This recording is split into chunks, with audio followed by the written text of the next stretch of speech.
So we will start off with the hashtag include iStream. So this makes the cout and cin available in our program.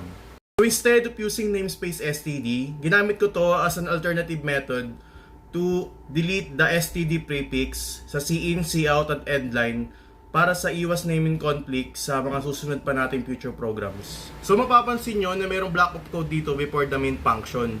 So this is also a function. And ginawa tong function na to specifically for this type of program. So para malaman natin kung para saan tong function na to, pumunta muna tayo sa main function. So basically, our program is intended to determine whether the input number is a prime number or not. Pero may catch. The catch is, only 1 hanggang 100 lang ang included sa program. Ang pangalawang catch naman is, hindi titigil ang program until we input the number 0.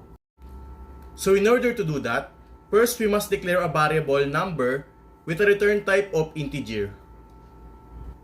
So itong while true na to, so sabi rito, habang true yung condition, paulit-ulit na magtatanong ang program to input a positive integer 1 to 100. Etong if statement naman, basically means na pag tinype mo ang number 0, the program will say thank you and the whole program will end prematurely. Hence, kung bakit meron tayong nakalagay na break dito.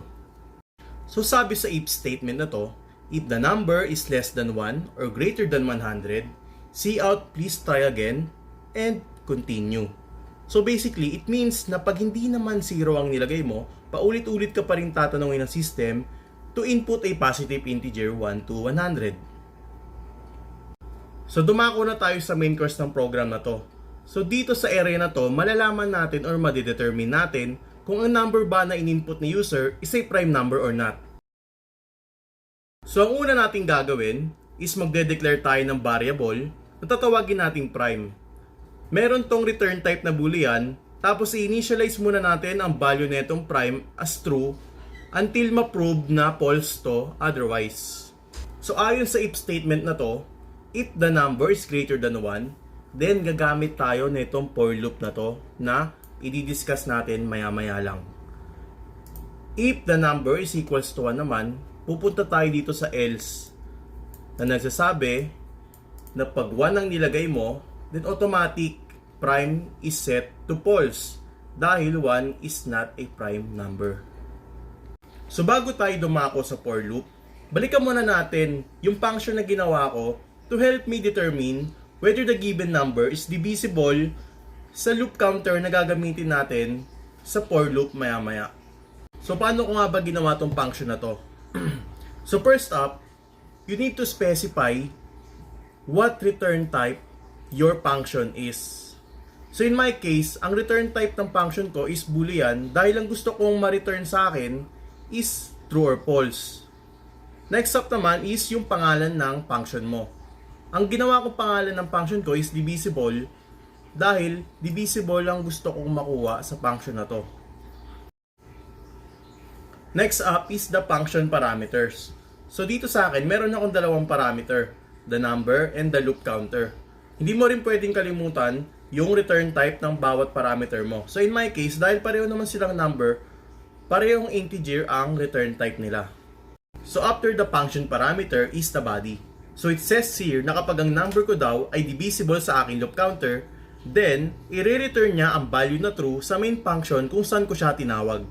Kapag naman ang number ko ay hindi divisible sa loop counter ko, then i-return niya ang value na false, saan pa ba?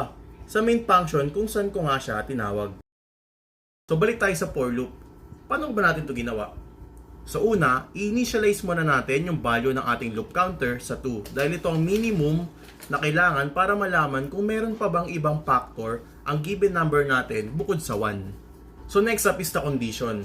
So ang sabi rito, hanggang yung loop counter natin is less than or equal to dun sa half ng given number ni user, then magtutuloy-tuloy lang yung iteration natin hanggang hindi pa rin nakakakuha ng factor si number ng bukod sa 1 or hanggang hindi niya natatapos yung half ng given number natin. So for example, ang given number ni user is 31. So i-divide natin yun sa 2. So 15. dahil nga hindi na natin makukuha yung remainder nun, so 15 ang lalabas. So sa 15 times na yon, kapag in-iterate natin hanggang 15 yung loop natin, tapos wala pa rin nakuha si loop na factor bukod sa 1, then madidetermine ng system natin na ang 31 is a prime number. So yung pinakalas na nakalagay rito is the iteration. Itong plus plus I na to, ang ibig sabihin nito, magpa plus 1 tayo na magpa plus 1 dun sa loop counter natin hanggang hindi na tayo nakakakuha ng factor or hanggat hindi pa rin natin nakukuha yung maximum value ng condition natin. So punta tayo dito sa loop body natin. So itong loop body natin, yung uulit-ulitin netong loop hanggang yung condition natin ay maging false. So dito sa body natin, makikita natin yung function natin na divisible, tapos yung dalawang argument. So argument na yung tawag dito sa parameter natin kapag nasa main function na siya. So ayon dito sa ating if statement sa loob ng ating loop body, kapag daw yung number natin at yung current na loop counter natin is divisible sa isa't isa, then yung prime natin is magiging equal sa false, then magbe-break na yung loop natin. Kapag naman nakuha na natin ang maximum value ng ating condition, for example 15 na, naka 15 times na tayo, naka 15 iteration na tayo, 15 na ulit-ulit na, then wala pa rin tayong nakuha ang ibang factor bukod sa 1, then masasabi natin na ang ating given number is a prime number. Then dadako na tayo sa pinakahuling part ng ating program.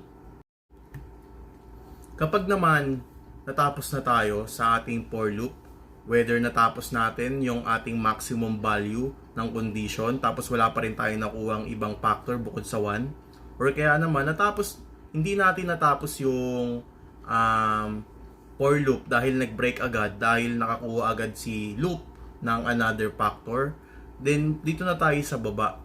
So ang sabi rito, if prime ang ating number, then isi-see out ng ating system na the number is a prime number. Kapag naman ang ating number is not a prime number, then dun tayo sa else titingin, na kapag hindi prime number ang ating given number, then ang lalabas is your number is not a prime number. So thank you very much. That is all. Thank you. So let's see kung gumagana ba yung program natin. So magta-type ako rito ng 999. Then yun ang lumabas, please try again.